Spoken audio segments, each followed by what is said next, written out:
Buenas noches, queridos hermanos. Sean bienvenidos a esta conferencia del día de hoy. Vamos a iniciar a tratar un tema muy importante para la vida del creyente, un tema de importancia tremenda, uno de los mayores pilares del cristianismo después de la fe. Y ese tema, amados hermanos, es la oración. Vamos a ver temas muy prácticos basados en la Biblia acerca de cómo orar, amados hermanos. Y vamos a arrancar con esta conferencia del día de hoy. Y sean bienvenidos nuevamente, amados hermanos, sean bienvenidos.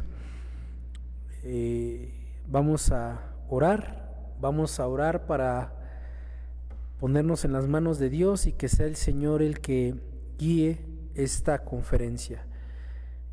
Acompáñenme en sus hogares, amados hermanos, inclinen sus rostros y vamos a dirigirnos todos juntos a nuestro Dios. Señor, le damos gracias en esta noche, Padre, por la oportunidad que nos da de meditar en su palabra. Gracias, Señor, porque en cada momento de nuestra vida podemos ver su misericordia, su piedad, su justicia, su santidad.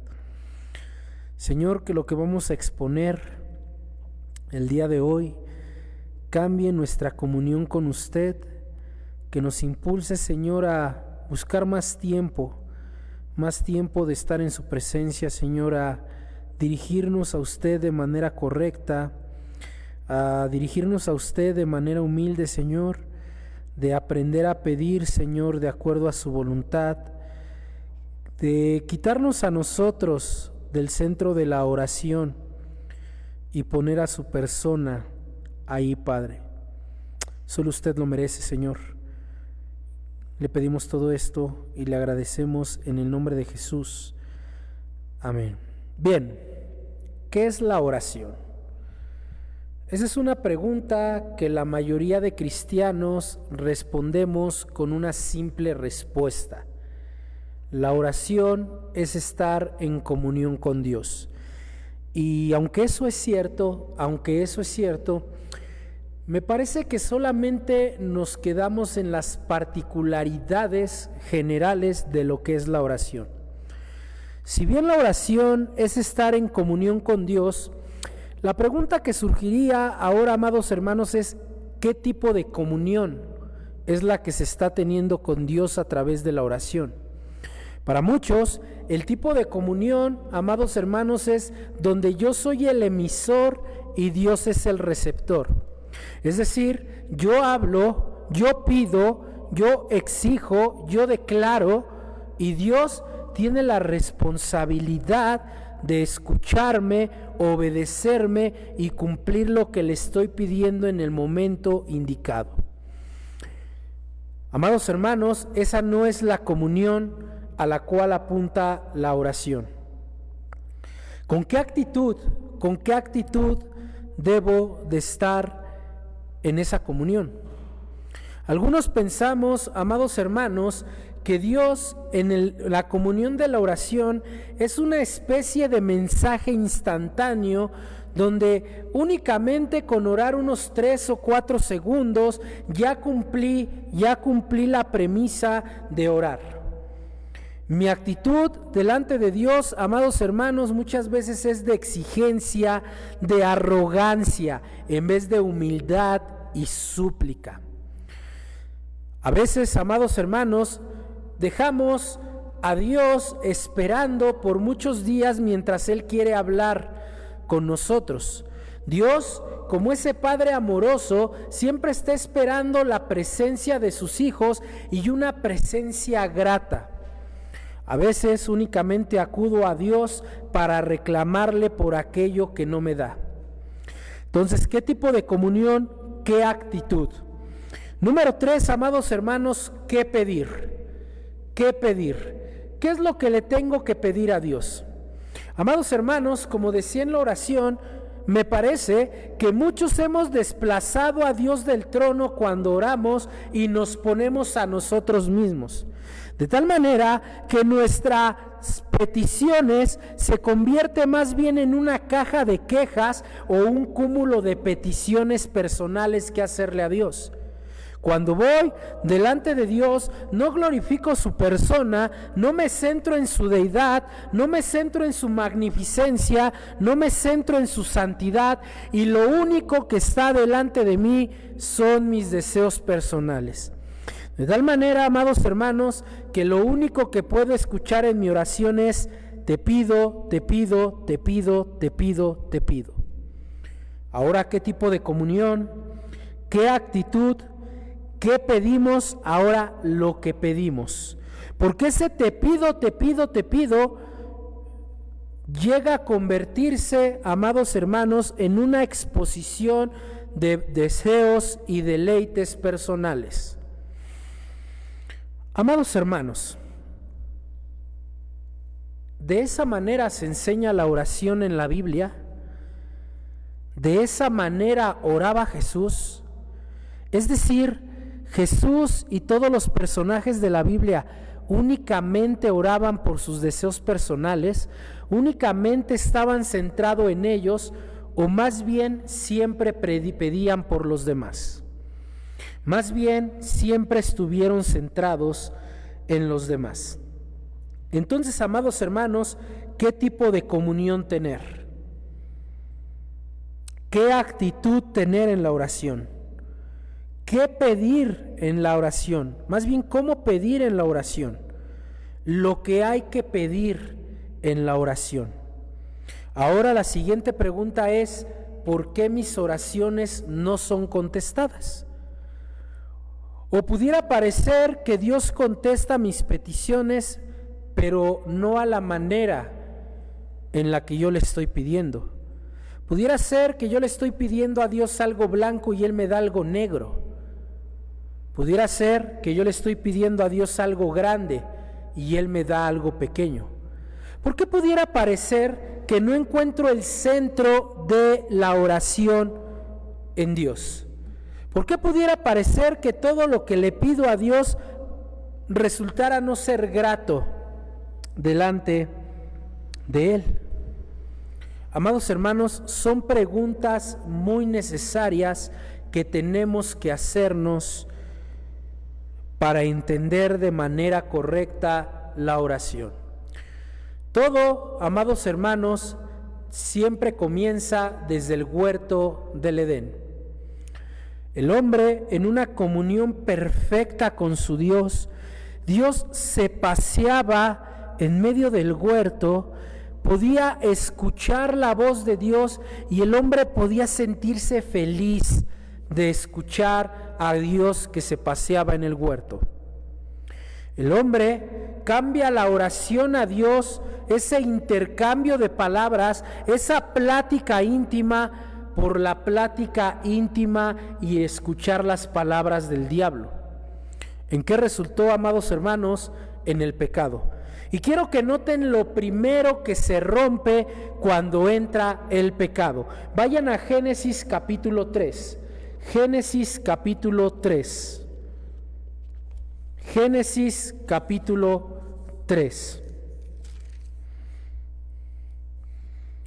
Versículo 8. Génesis capítulo 3, versículo 8. Después del pecado, después de que cambian la voz de Dios por la voz del diablo, va a suceder algo. Génesis 3:8. Y oyeron la voz de Jehová que se paseaba en el huerto al aire del día. El hombre y su mujer se escondieron de la presencia de Jehová entre los árboles del huerto. Podemos ver un claro contraste, amados hermanos. El claro contraste, amados hermanos, es que en el capítulo 2 el hombre se gozaba con la presencia de Dios. Ahora, después del pecado, la presencia de Dios se manifiesta y lo primero que hace el hombre es teme esa presencia de Dios. Por lo cual, amados hermanos, podemos definir que lo primero que se rompe después del pecado del huerto del Edén es la comunión correcta, perfecta e íntima con Dios. Adán, amados hermanos, podemos decir que estaba en un permanente estado de oración. Esto antes del pecado. Cuando el pecado entra, Adán pierde el tiempo de comunión y se aleja de la presencia de Dios. Amados hermanos, la oración nos lleva a estar permanentemente en la presencia de Dios. Por eso el Señor Jesucristo dijo: orad sin cesar. Jesús no está diciendo todo el tiempo deben de pasársela orando. Jesús está diciendo que su actitud durante todo el tiempo de su vida, sea cual sea su actividad, sea cual sea el lugar donde están, sea de oración, es decir, de comunión íntima con Dios. Esto nos lleva a hacernos las últimas preguntas. Y las últimas preguntas que nos lleva a hacernos, amados hermanos, es: ¿cómo, si Dios es soberano y todas las cosas han sido decretadas por Él? ¿Por qué, si Dios es omnisciente, Él sabe todas las cosas, por qué deberíamos orar? Si Dios sabe las cosas, ¿por qué pedírselas? La segunda pregunta, amados hermanos, es: ¿cómo debe lucir la oración en la vida del creyente? ¿Qué estoy diciendo? Que cuando un creyente ora, amados hermanos, se nota en su vida. Cuando un creyente es un hombre de oración, se nota en su vida. Amados hermanos, ¿cuál es el propósito de la oración? Estas preguntas van a ser contestadas a lo largo de estas conferencias. ¿Por qué Jesús, siendo un hombre, podía pasarse el día completo delante de la presencia de su santo y maravilloso Padre en oración? ¿Por qué Jesús, antes de elegir a sus 12 apóstoles, oró? ¿Por qué Jesús, antes de ir a algún hecho importante como a las sanaciones, oraba? ¿Por qué Jesús, antes de ir a la cruz, oró? Amados hermanos, esto es muy importante. Permítanme citar a un escritor. John MacArthur dice lo siguiente. El propósito de la oración es de expresar nuestra sumisión a la soberanía de Dios. Es de expresar nuestra confianza en su fidelidad. La oración es la manera en que nosotros expresamos todo lo que hay en nuestros corazones a nuestro Dios amoroso y sabio. La oración no es para darle información a Dios, ya que Dios lo sabe todo. La oración nos lleva a una comunión reverente con Dios, adorándole y reconociéndole como el dador de todas las cosas. Un texto, amados hermanos, que a menudo citamos para la oración es Filipenses 4, 6 y 7, que dice: por nada estéis afanosos, antes bien en todo, mediante oración y súplica con acción de gracias, sean dadas a conocer vuestras peticiones delante de Dios, y la paz de Dios, que sobrepasa todo entendimiento, guardará vuestros corazones y vuestras mentes en Cristo Jesús. Estoy citando lo que dice el texto griego original, por eso la versión son un poco diferente. Amados hermanos, cuando nosotros hablamos de la oración, siempre citamos este texto, pero quiero decirte, amado hermano, que no puedes citar o aplicar este texto de manera literal si primero no citas y expresas y aplicas la primer causa para este texto. Este texto habla de no estar afanosos. Este texto habla de, mediante la oración, llevar nuestras súplicas y nuestras acciones de gracias a Dios. Y también nos dice que la paz de Dios, que sobrepasa todo entendimiento, guardará vuestros corazones y vuestras mentes. Sí, pero eso es un resultado de algo. Y ese resultado lo vamos a ver a través de estas conferencias. Amados hermanos, ¿cuál es la naturaleza de la oración en la vida del creyente? Para el creyente, la oración debería de ser una experiencia de aprendizaje, la cual debe de ser desarrollada en una disciplina espiritual. Amados hermanos, si la Biblia describe que la oración es un deleite para el creyente, ¿por qué nos es tan complicado orar? ¿Por qué nos es tan aburrido orar? ¿Por qué para muchos la oración pudiera parecer una pérdida de tiempo? ¿Por qué para muchos la oración solamente es un medio de cumplir mis caprichos? De tal manera, amados hermanos, que yo he escuchado a muchos cristianos decir lo siguiente, cito: hermano, cuando yo tengo insomnio, lo primero que hago es ponerme a orar y con eso me quedo dormido. Amados hermanos, ¿por qué muchos vemos la oración como ese somnífero que cura nuestro insomnio? Algunos estamos orando y a la par estamos bostezando. ¿Por qué la oración nos parece tan cansada si la palabra nos dice que la oración es una delicia para el creyente? De hecho, si nosotros analizamos las Escrituras, nos vamos a dar cuenta que los discípulos, los apóstoles, no le pidieron a Jesús otra cosa, sino que los enseñara a orar. ¿Se han dado cuenta de eso? Vean Lucas capítulo 11, versículo 1. Lucas capítulo 11, versículo 1.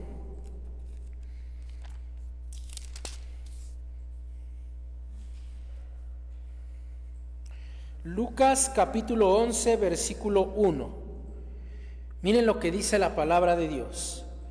Aconteció que estaba Jesús orando en un lugar, y cuando terminó, uno de sus discípulos le dijo: Señor, enséñanos a orar como también Juan enseñó a sus discípulos.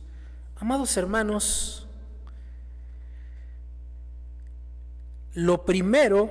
una de las primeras cosas que los discípulos le piden al Señor es: enséñanos a orar. ¿Qué le están pidiendo a Jesús? No le están pidiendo a Jesús que les enseñe a expresar palabras o sonidos huecos de manera o deseos personales de ellos que Dios puede escuchar y que ellos pudieran decir: ya cumplí.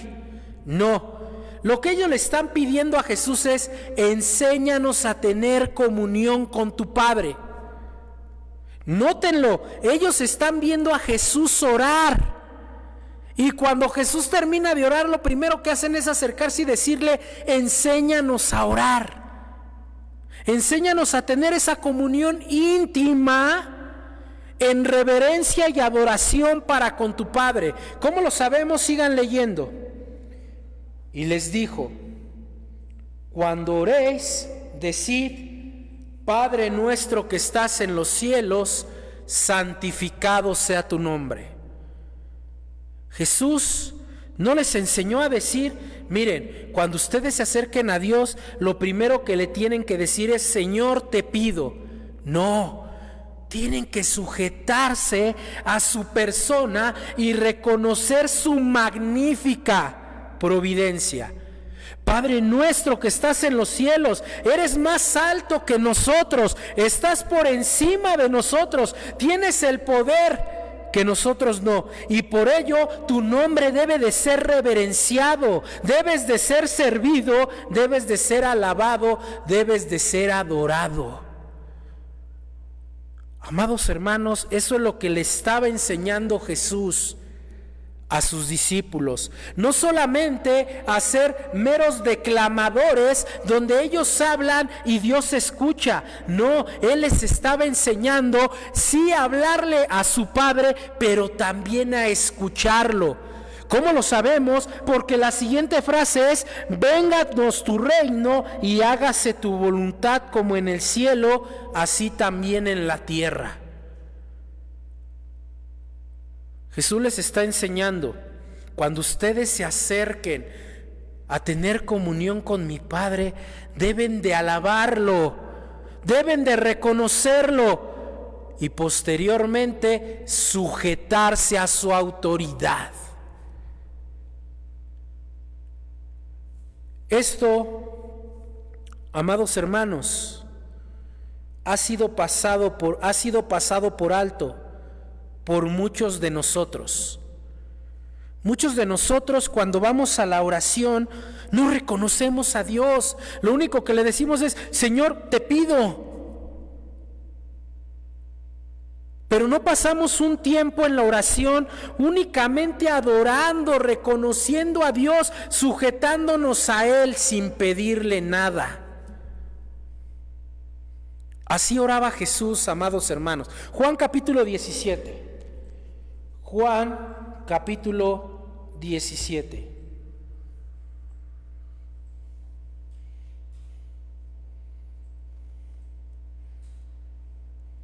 Miren lo que dice: estas cosas habló Jesús y levantando los ojos al cielo. ¿Por qué Jesús vio hacia el cielo, hermanos? Bueno, para el tiempo de los judíos, ver hacia el cielo significaba un contacto con la deidad, pero además reconocer que la deidad era más alta que aquel que estaba hablando. Estas cosas habló Jesús y levantando los ojos al cielo dijo: Padre, la hora ha llegado, glorifica a tu Hijo. Ahí está, van a decir, ¿le está pidiendo algo? Sí, le está pidiendo algo para lo siguiente: glorifica a tu Hijo para que también tu Hijo te glorifique a ti. Señor, Padre, si tú me glorificas, yo te voy a glorificar a ti. Mateo capítulo 11. Mateo capítulo 11.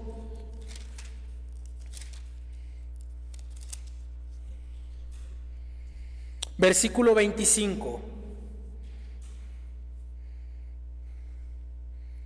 En aquel tiempo, respondiendo Jesús dijo: Te alabo, Padre, Señor del cielo y de la tierra. ¿Se dan cuenta cómo Jesús inicia su oración reconociendo quién es su Padre y con una exposición de alabanza para Él? Él inicia diciendo: te alabo, te reconozco, te reverencio, porque eres Señor del cielo y de la tierra. Y luego va a reconocer lo que Dios hizo: porque escondiste estas cosas de los sabios y de los entendidos y las revelaste a los niños. Sí, Padre, porque así te agradó. ¿Se dan cuenta? La oración de Jesús siempre contenía mucha alabanza para su Padre.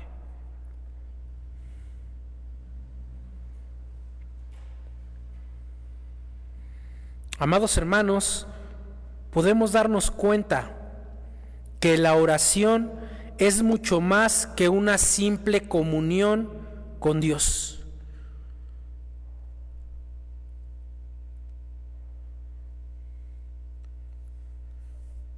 Es verdad, la Biblia nos dice que Dios está muy interesado en nuestros problemas personales. Y la Biblia también nos dice que la oración es efectiva y que a través de ella Dios puede cambiar nuestras situaciones y personas. Es verdad que somos alentados a orar esperando los resultados. Pero, ¿qué hay de más, amados hermanos? ¿Qué hay de más? John MacArthur dice lo siguiente, cito: podemos comenzar a entender el orar sin cesar al mirar la vida de nuestro Señor, ya que Él mismo hizo esto. Él obviamente estaba en constante comunión con el Padre, y lo vemos levantándose temprano a orar. Lo vemos orando toda la noche. Debió de ser una comunión sin fin y sin parar entre Él y el Padre. El libro de Hebreos nos dice que Él ofreció oraciones y súplicas con lloro y lágrimas. Eso es un detalle fascinante. Había una intensidad en las oraciones de Jesús que es absolutamente única, que es absolutamente sorprendente.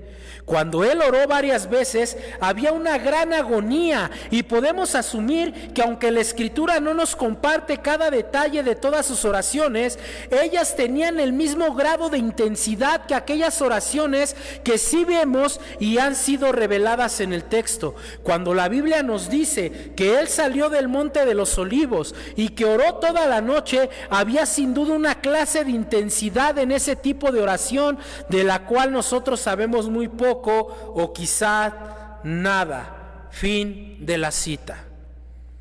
¿Qué está diciendo John MacArthur, amados hermanos?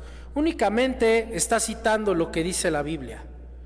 John MacArthur lo que está diciendo es que Jesús era un orador incansable, un orador incesante, un orador que a través de su oración glorificaba a su Padre, un orador que primero se centraba en los demás que en su misma persona. La mayor y mejor, amados hermanos, oración que nosotros tenemos registrada de Jesús es en Juan capítulo 17, que se conoce como la oración sacerdotal, y en ningún versículo Jesús pidió por sí mismo. Jesús siempre pidió por los demás.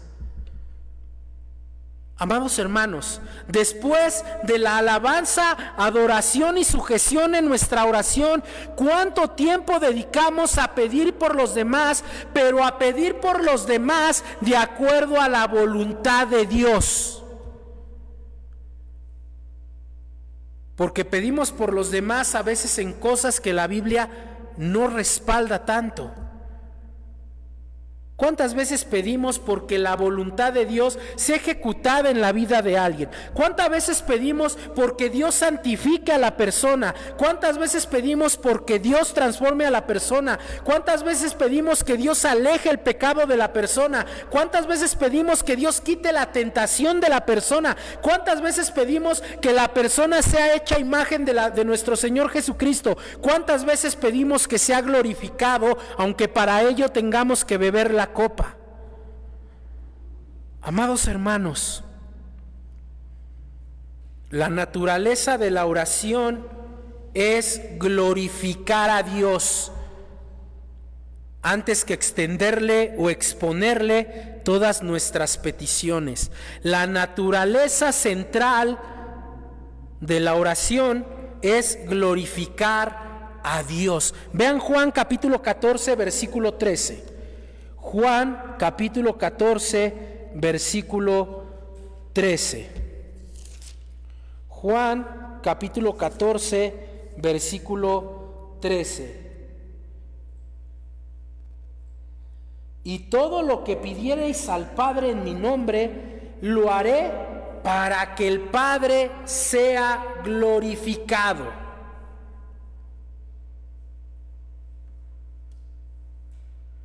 Y muchos aquí podemos decir, sí, ahí está diciendo todo, y eso abarca todo. Sí, abarca todo de acuerdo a la voluntad de Dios. La oración, amados hermanos, debe alinear nuestra voluntad a la voluntad de Dios. La oración correcta alinea nuestra voluntad a la voluntad de Dios.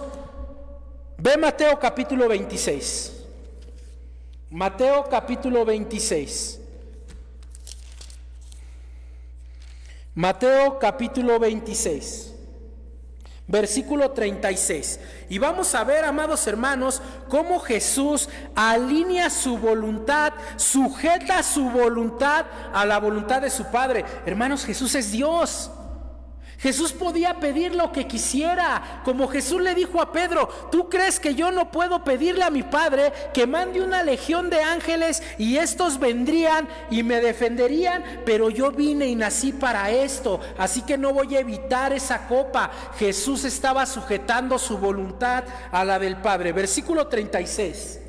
Entonces llegó Jesús con ellos a un lugar que se llama Getsemaní y dijo a sus discípulos: sentaos aquí entre tanto que voy y oro. Y tomando a Pedro y a los dos hijos de Zebedeo, comenzó a entristecerse y a angustiarse en gran manera. Véanlo, amados hermanos, Jesús estaba siendo de alguna manera cargado de las emociones que estaba sintiendo en ese momento. Tristeza y una gran angustia. Jesús estaba cargando esa terrible carga.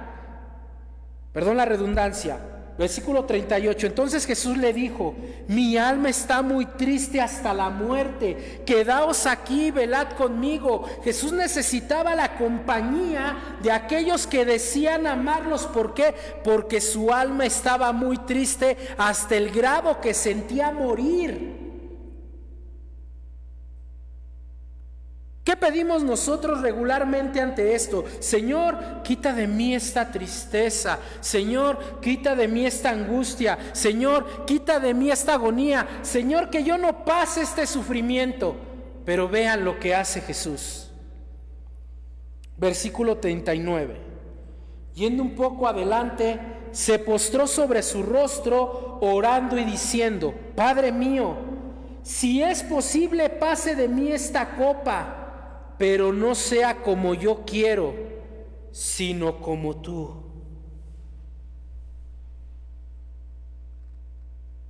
¿A qué le tenía miedo Jesús? Jesús no le tenía miedo a la cruz, amados hermanos. Jesús sabía que Él venía a la cruz. ¿Qué copa Jesús le está pidiendo a su Padre que la quite? Tenemos que entender qué significa la copa para poder entender cómo es que Jesús sujeta su voluntad a la voluntad de su Padre. Miren, amados hermanos, la copa, amados hermanos, es un símbolo de la ira divina por el pecado. La ira es un símbolo divino, la ira es un símbolo, la copa es el símbolo de la ira divina por el pecado. Jesús lo que le está pidiendo al Padre que le quite, escuchen, es: Padre, que tu ira no se desborde sobre mí. Eso es a lo que le tenía miedo Jesús, no a la cruz, sino a la ira que su Padre iba a derramar sobre él a causa de nuestros pecados. Miren, amados hermanos, vamos a ver unos textos para entenderlo. Isaías 51, 17. Isaías 51, 17.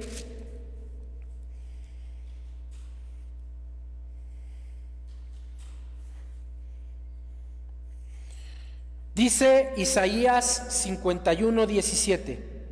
Despierta, despierta, levántate, oh Jerusalén, que bebiste de la mano de Jehová el cáliz de su ira, porque el cáliz de aturdimiento bebiste hasta los sedimentos. ¿Ya lo vieron? Versículo 22 de Isaías 51. Así dijo Jehová tu Señor y tu Dios, el cual aboga por su pueblo: he aquí, he quitado de tu mano el cáliz de aturdimiento, los sedimentos del cáliz de mi ira, nunca más los beberás. Amados hermanos, esto es impresionante porque a partir de Isaías 40, Dios va a hablar del siervo sufriente. Jeremías capítulo 25, versículo 15 al 17. Jeremías capítulo 25, versículo 15 al 17. Jeremías capítulo 25, versículo 15 al 17. Porque así me dijo Jehová, Dios de Israel: toma de mi mano la copa del vino de este furor y da a beber de él a todas las naciones a las cuales yo te envío, y beberán y temblarán y enloquecerán a causa de la espada que yo envío entre ellas. Y tomé la copa de la mano de Jehová y di de beber a todas las naciones a las cuales me envió Jehová. Vean, amados hermanos, vean. Lamentaciones 4, 21 y 22. Lamentaciones 4, 21 y 22. Lamentaciones 4, 21 y 22. Gózate y alégrate, hija de Edom, la que habitáis en tierra de Uz. Aún hasta ti llegará la copa, te embriagarás y vomitarás. Se ha cumplido tu castigo, oh hija de Sión, nunca más te haré llevar cautiva. Castigaré tu iniquidad, oh hija de Edom, descubrirá tus pecados. Y así podemos verlo, amados hermanos. Hay un pasaje muy importante. Ezequiel capítulo 23, versículos 31 al 34. Ezequiel capítulo 23,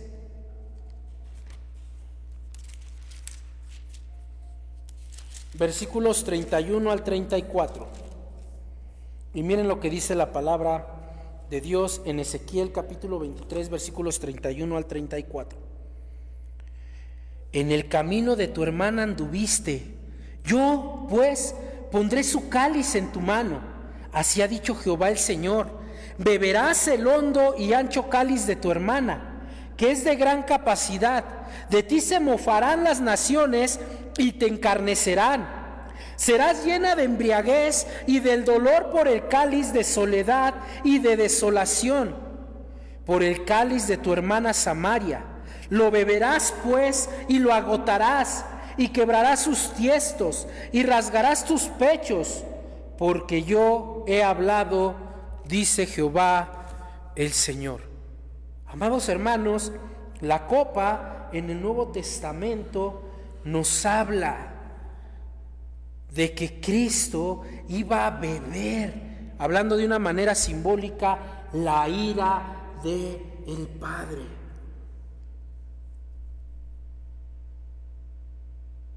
Jesús sabía que esa ira la iba a beber al día siguiente por llevar el pecados de muchos. Hebreos 9:28. Hebreos 9:28. Hebreos capítulo 9, versículo 28.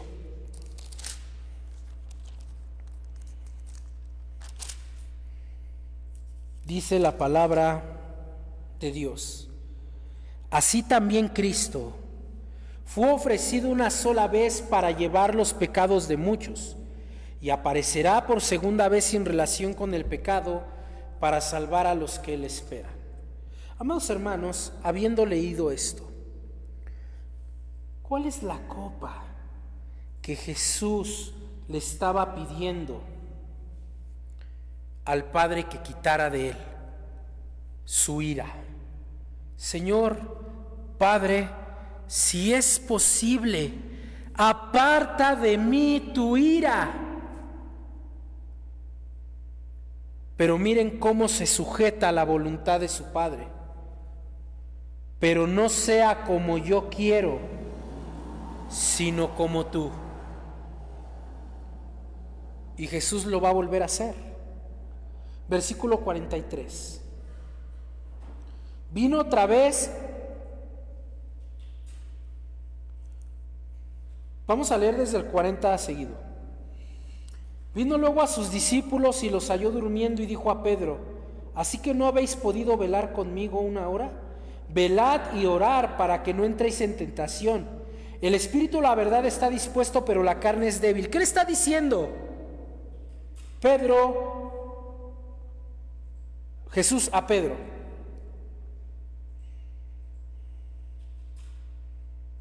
mira, Pedro, debes orar, porque yo que soy Dios en este cuerpo humano, me doy cuenta de la debilidad humana que hay en el sufrimiento. Por eso debes orar, Pedro.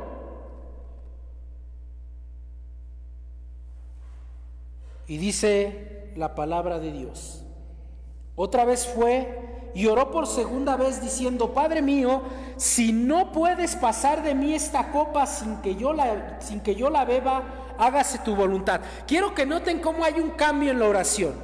La primera vez que Jesús, amados hermanos, dice esto, dice: Padre mío, si es posible, pasa de mí esta copa. Ahora quiero que noten, amados hermanos, el capítulo 42, el versículo 42. Si no puede pasar de mí esta copa sin que yo la beba. ¿Se dan cuenta? Jesús le dice: Padre, si hay la mínima posibilidad de que quites tu ira de mí, adelante, pero que no se haga mi voluntad sino la tuya. Ahora va a argumentar: Padre mío, si es que no puede pasar esta copa de mí, hágase tu voluntad. Es como si dijera: ya sé que no va a poder ser, así que hágase tu voluntad. Versículo 43. Vino otra vez y los halló durmiendo, porque los ojos de ellos estaban cargados de sueño, y dejándolos se fue de nuevo y oró por tercera vez diciendo las mismas palabras. ¿Se dan cuenta? Amados hermanos, Jesús estaba sujetando su voluntad a la voluntad del Padre. Y saben, hermanos, nosotros tenemos que hacer lo mismo. Por eso el Padre nuestro dice: hágase tu voluntad.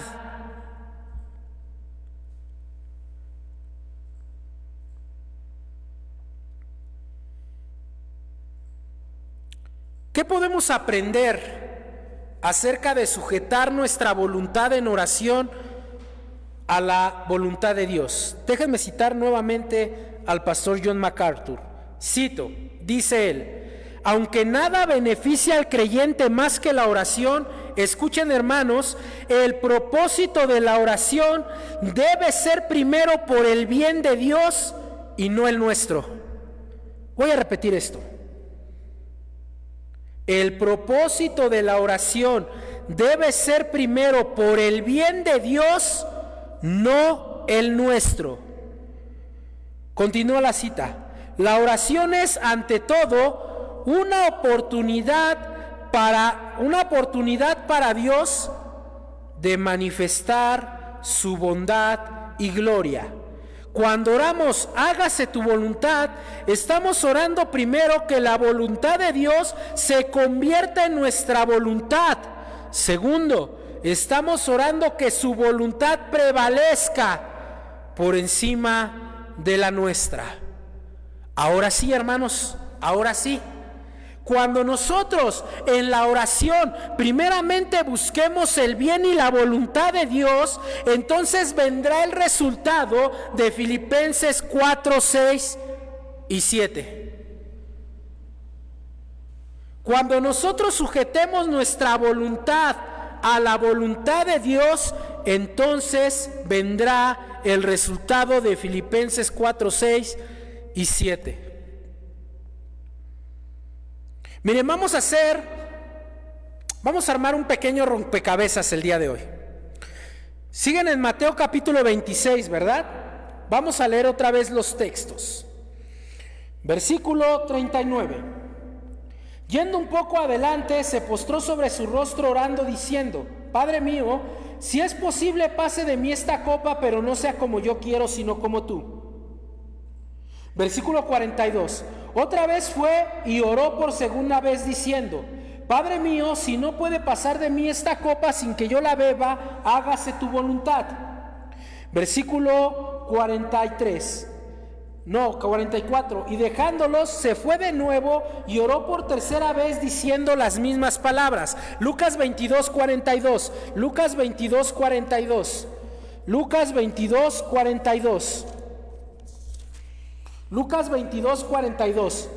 Diciendo: Padre, si quieres pasa de mí esta copa, pero no se haga mi voluntad sino la tuya. Versículo 43: y apareció un ángel del cielo para fortalecerle. Vamos a ver el contraste. Regresen a Mateo 26. Vamos a ver el contraste. Mateo 26.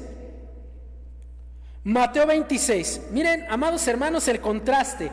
Entonces llegó Jesús con ellos a un lugar que se llamaba Getsemaní y dijo a sus discípulos: sentaos aquí, entre tanto que voy allí y oro. Y tomando a Pedro y a los dos hijos de Zebedeo, comenzó a entristecerse y a angustiarse en gran manera. Entonces Jesús le dijo: mi alma está muy triste hasta la muerte, quedaos aquí y velad conmigo. Con esto en mente, vayan a Filipenses 4, versículos 6 y 7. Con esto en mente, vayan a Filipenses capítulo 4, versículos 6 y 7.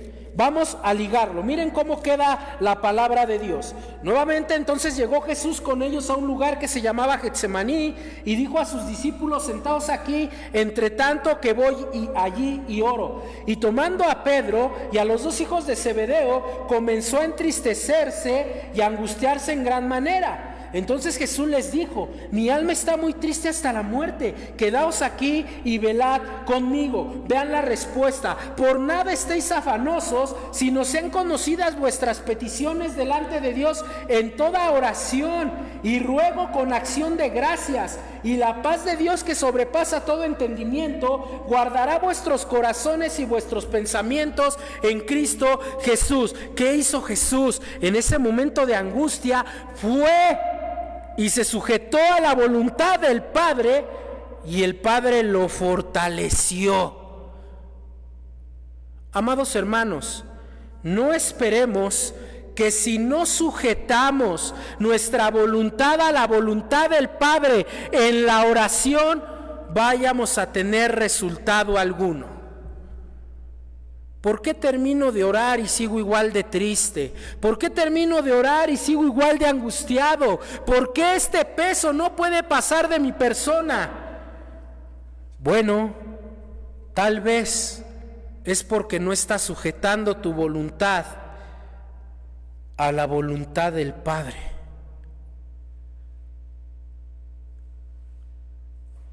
Vamos a terminar esta pequeña introducción.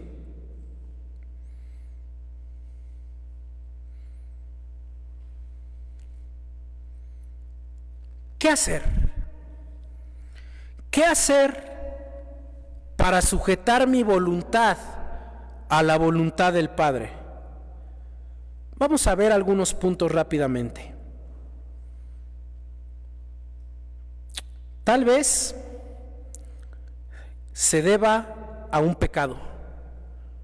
Así que para sujetar tu voluntad y mi voluntad a la del Padre, tenemos que orar primeramente confesando nuestro pecado. Si ustedes se dan cuenta y regresan a Mateo capítulo 6, donde se ve el Padre Nuestro, se van a dar cuenta que Jesús, amados hermanos, en esta oración va a pedir esto. Miren: Padre nuestro, versículo 9: Padre nuestro que estás en los cielos, santificado sea tu nombre. Reconocimiento y adoración. Venga tu reino, sujeción. Hágase tu voluntad como en el cielo, así también en la tierra. Obediencia. El pan nuestro de cada día, dánoslo hoy. Dependencia. Y perdónanos nuestras deudas, como también nosotros perdonamos a nuestros deudores. Jesús nos está invitando a que después del reconocimiento, la adoración, la sujeción, la obediencia y la dependencia de Dios, vayamos a la confesión. Amados hermanos, ¿por qué cuando me piden orar a veces no lo hago? ¿Por qué no puedo orar de manera correcta? Porque no estoy siguiendo el contenido que debe de tener una oración. Primera de Juan capítulo 1 versículo 9. Primera de Juan capítulo 1 versículo 9.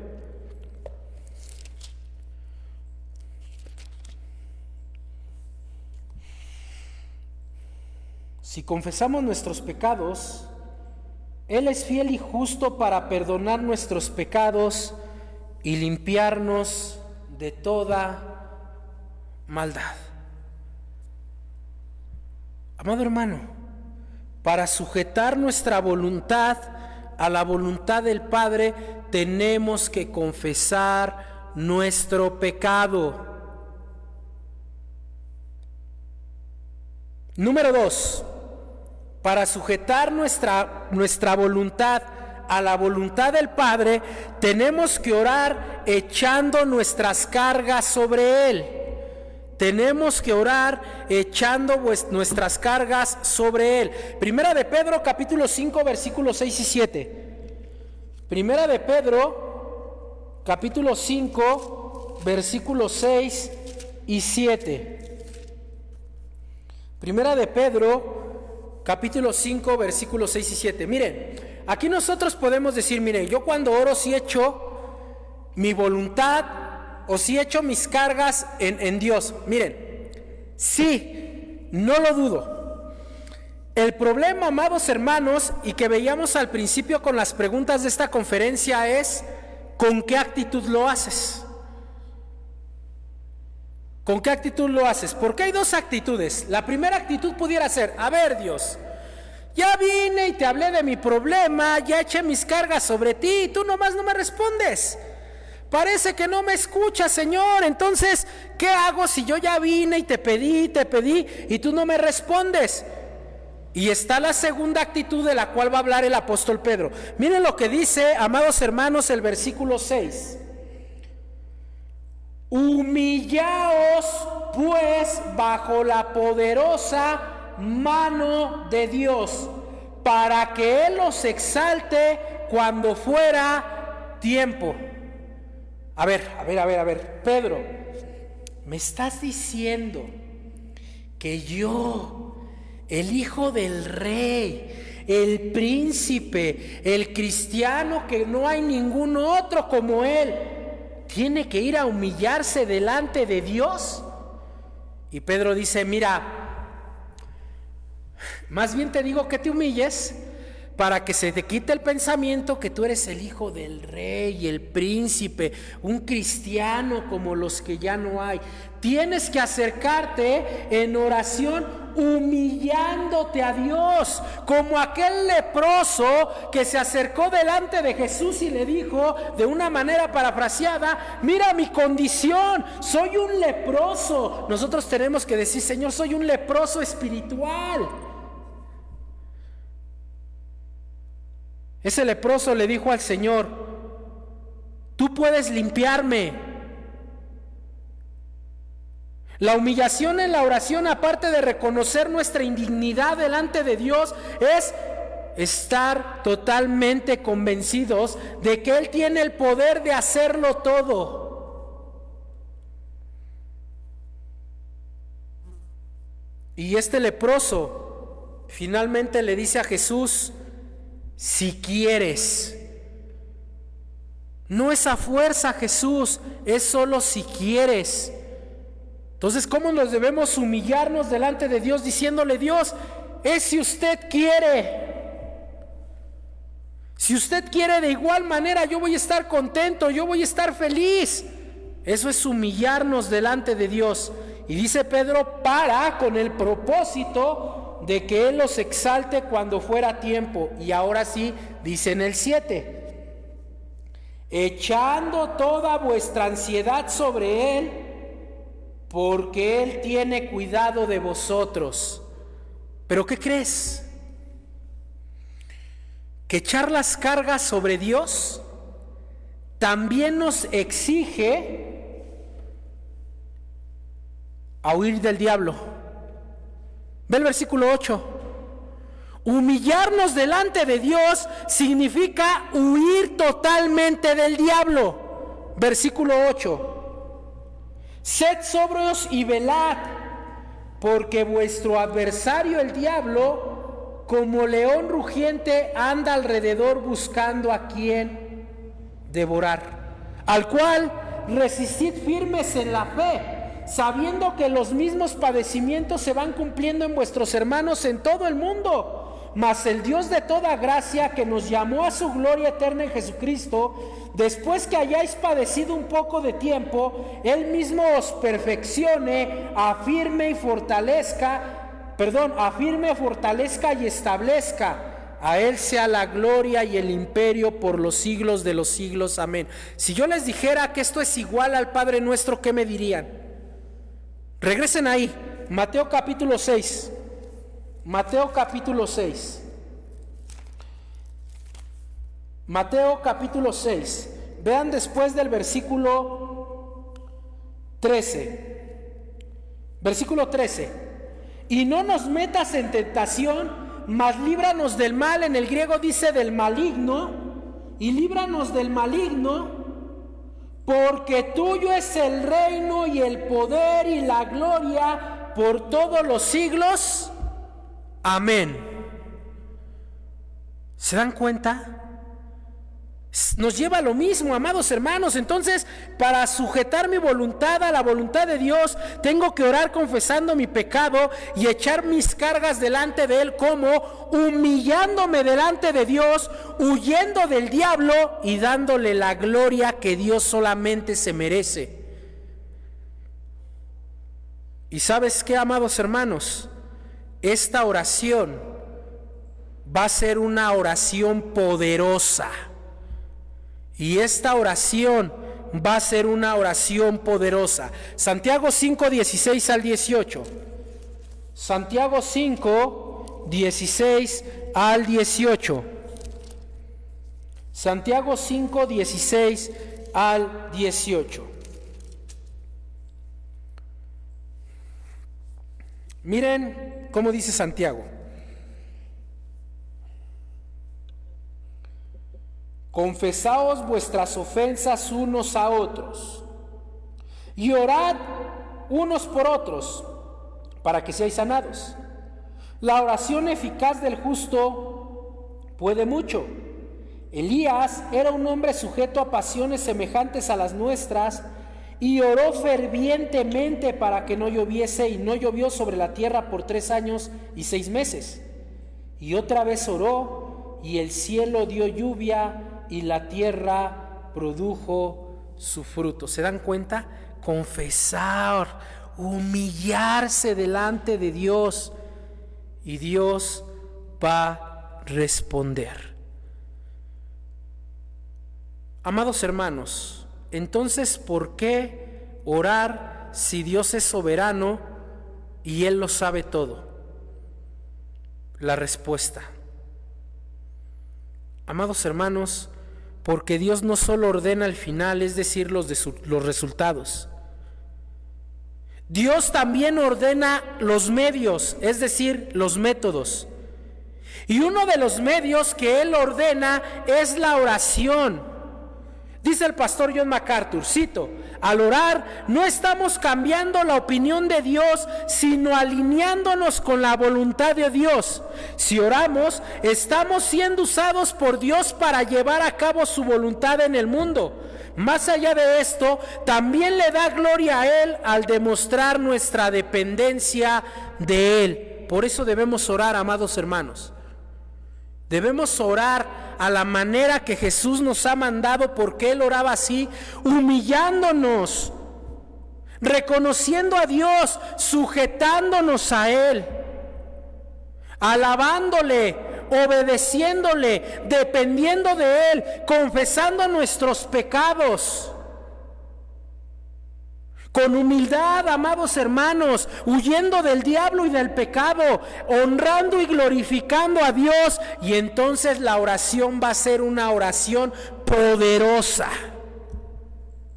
Recuerda, amado hermano, el poder no reside en ti. El poder no reside en tus palabras de oración.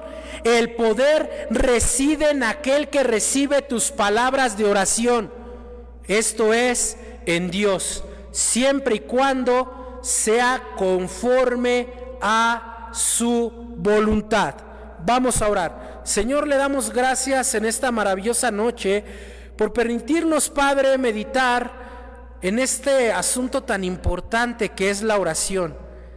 Señor, ponga en nosotros el querer como el hacer para pasar mucho tiempo, Señor, en comunión con usted, con una actitud correcta, una actitud de oración, de una actitud de humillación, confesando nuestros pecados, intercediendo por nuestros hermanos, pidiéndoles santidad y transformación de vida, sujetándonos a su voluntad, Señor, y a su tiempo usted dará los resultados correctos para ello. Señor, que al final de la oración, al final de nuestro servicio, al final de la jornada, su nombre sea únicamente glorificado, porque solamente usted es digno de todo poder, de toda gloria y de todo reconocimiento. A usted sea el poder, a usted sea la gloria, a usted sea el imperio, por siempre y para siempre, en el nombre de Jesús. Amén. Dios les bendiga, queridos hermanos. Nos vemos la próxima. Hasta luego.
Del cristiano está en la oración. El que ora constante vencerá en todo tiempo la tentación. El poder del cristiano está en Jesús.